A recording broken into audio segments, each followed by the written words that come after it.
గడిచిన 2 ఏళ్ల కాలంలో రాష్ట్రంలో ప్రభుత్వ వైద్య సేవలు గణనీయంగా మెరుగుపడ్డాయని మంత్రి కామినేని శ్రీనివాస్ తెలిపారు. స్విమ్స్, పద్మావతి మహిళా వైద్య కళాశాలల్లో పలు అభివృద్ది కార్యక్రమాల్లో మంత్రి పాల్గొన్నారు. శిశు మరణాల సంఖ్య తగ్గించే లక్ష్యంతో పద్మావతి మహిళా వైద్య కళాశాలలో ఏర్పాటు చేసిన నవజాత శిశు సంరక్షణ కేంద్రాన్ని మంత్రి ప్రారంభించారు. స్విమ్స్ వైద్యశాలలో రోగులకు ఆరోగ్య భద్రత, నాణ్యమైన వైద్య సేవలు అందించే లక్ష్యంతో రూపొందించిన వెబ్సైట్ను మంత్రి ఆవిష్కరించారు. అవయవ దానానికి ముందుకొచ్చిన పద్మావతి మహిళా వైద్య కళాశాల విద్యార్థులు, వైద్యులు, ఆసుపత్రి సిబ్బందిని మంత్రి అభినందించారు. అవయవ దానం చేసిన వారికి గుర్తింపు కార్డులు అందజేశారు.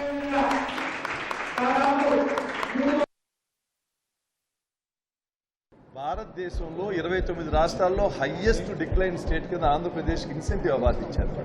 ఇది ప్రభుత్వం తీసుకున్న చర్యలు. ఒక 10 రోజుల్లో బేబీ కిట్ అని ఇస్తున్నాం.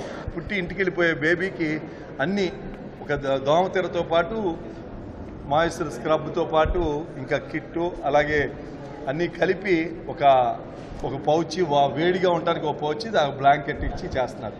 ఇవన్నీ చేసి ఇప్పుడు తల్లి బిడ్డ ఎక్స్ప్రెస్లో ఇంటికి పంపిస్తున్నారు. ఇదంతా ఎందుకంటే తప్పకుండా తల్లులు పిల్లలు మరణాలు తగ్గిస్తానని తీసుకోవాల్సిన చర్యలు.